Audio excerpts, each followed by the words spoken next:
Assalamualaikum warahmatullahi wabarakatuh. Perkenalkan, nama saya Muhammad Rahmat Aditya Fadli, NPM 2035105559, Teknik Informatika kelas 1E, Universitas Islam Riau. Di sini saya akan menjelaskan pengertian dari Wide Area Network. Wide Area Network adalah untuk mendeskripsikan sebuah jaringan yang mencakup area geografikal yang sangat luas, seperti contohnya dalam lingkup kota maupun negara. WAN digunakan untuk banyak keperluan, misalnya untuk keperluan bisnis, pendidikan, dan juga untuk keperluan pemerintahan. Karena fungsi dari jaringan WAN ini adalah untuk mengintegrasikan banyak komputer agar saling terkoneksi dalam mengakses informasi atau data. Karakteristik jaringan WAN. Di antaranya banyak tipe jaringan yang saat ini yang membedakan di antara satu dan lainnya terletak pada karakteristik yang dimiliki. Lalu apa saja karakteristik jaringan WAN? Jadi jaringan WAN memiliki karakteristik seperti berikut. WAN merupakan sebuah jaringan yang digunakan untuk menghubungkan perangkat yang tidak bisa dijangkau oleh jaringan lain seperti LAN dan WAN dan MAN. Hal ini disebabkan oleh luasnya cakupan wilayah yang hendak dijangkau. WAN juga merupakan sebuah jaringan yang digunakan untuk melakukan koneksi pada jarak yang berjauhan. Koneksi ini juga dilakukan dengan menggunakan koneksi serial yang berasal dari berbagai jenis perangkat lainnya. Dapat mengirimkan paket data antara switch, router, maupun antara jaringan yang telah dibangun. Untuk mengakses bandwidth jarak jauh diperlukan koneksi serial dari berbagai macam jenis. Merupakan jaringan yang bekerja pada lapisan OSI, di layar fisik, dan layar data link. Fungsi jaringan WAN. Pada dasarnya, fungsi dari jaringan WAN ini adalah untuk menghubungkan komputer satu dengan komputer yang lainnya. Akan tetapi, untuk fungsi lebih mendetail dari jaringan WAN ini antara lain adalah mengintegrasikan dan menghubungkan jaringan LAN dan MAN menjadi satu jaringan WAN, mempercepat arus informasi dan komunikasi yang dilakukan dalam sebuah jaringan yang lebih luas, menjamin arus informasi yang lebih efisien, mencegah terjadinya miskomunikasi, lebih menghemat biaya yang digunakan untuk keperluan operasional, mendukung operasionalitas perusahaan tingkat nasional. Cara kerja jaringan WAN, sebagian kecil dari jaringan WAN ya. Sebuah perusahaan akan memilih dan menempatkan satu komputer server untuk kebutuhan akses database yang dimiliki. Kemudian komputer server akan mengirimkan informasi database dan juga paket data ke seluruh jaringan yang telah dibangun sesuai topologi. Dengan adanya topologi jaringan yang telah dibangun, maka komputer klien ataupun user bisa mengakses seluruh informasi ke komputer server meski berada di luar pulau ataupun antar negara sekalipun. Perangkat jaringan WAN terbagi 7. Yang pertama itu router, berfungsi menghubungkan dua jaringan atau lebih untuk mengirimkan informasi antar jaringan.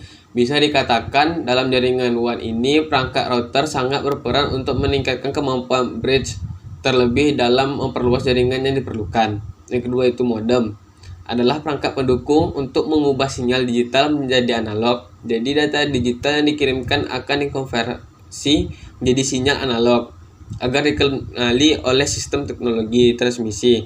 Kemudian akan dirubah kembali menjadi format digital dan diteruskan kepada penerima. Yang ketiga ada CSU atau DSU, Channel Service Unit atau Data Service Unit, memiliki fungsi yang hampir mirip dengan modem untuk mengirimkan data dalam format digital melalui sebuah jaringan telepon digital. Dan yang keempat itu ada ATM Switch. Perangkat ATM Switch berfungsi sebagai penyedia layanan transfer data berkecepatan tinggi antara LAN dan WAN. Oleh karena itu, dalam membuat jaringan WAN, ATM Switch ini sangat penting. Yang kelima ada Communication Server. Merupakan perangkat server untuk melakukan dial dari lokasi remote khusus bagi pengguna sehingga bisa terhubung ke jaringan LAN. Yang keenam ada Multiplexer. Mampu mentransmisikan gabungan dari beberapa sinyal dan mentransfer data secara kontinu melalui sebuah sirkuit. Yang ketujuh, yang terakhir, ada frame relay. Perangkat ini mampu menghubungkan data privat dan atau data lokal melalui jaringan menggunakan sinyal digital. Frame relay hampir mirip dengan ATM switch, hanya saja kecepatan transfernya tidak sebaik ATM switch. Jenis-jenis WAN. Yang pertama, leased line merupakan jenis WAN yang sering disebut dengan koneksi dedicated point to point.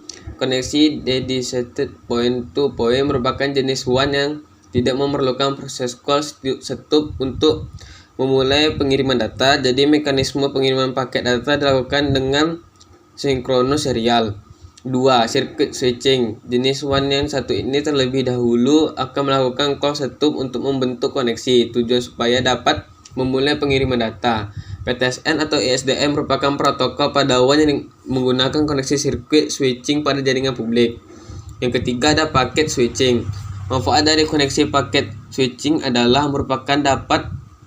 pengguna dapat membagi bandwidth pada pengguna lain sehingga koneksi akan lebih stabil dan dapat mengatur bandwidth sesuai dengan jumlah pengguna. Pengertian dari paket switching adalah pengembangan dari koneksi leased line dan mekanisme mengkoneksinya secara sinkronus serial. Kelebihan WAN: berbagi informasi atau file melalui area yang lebih besar. Semua orang yang ada di jaringan ini dapat menggunakan data yang sama, mempunyai sistem jaringan yang besar atau luas, sehingga mampu menjangkau negara, benua, bahkan seluruh dunia.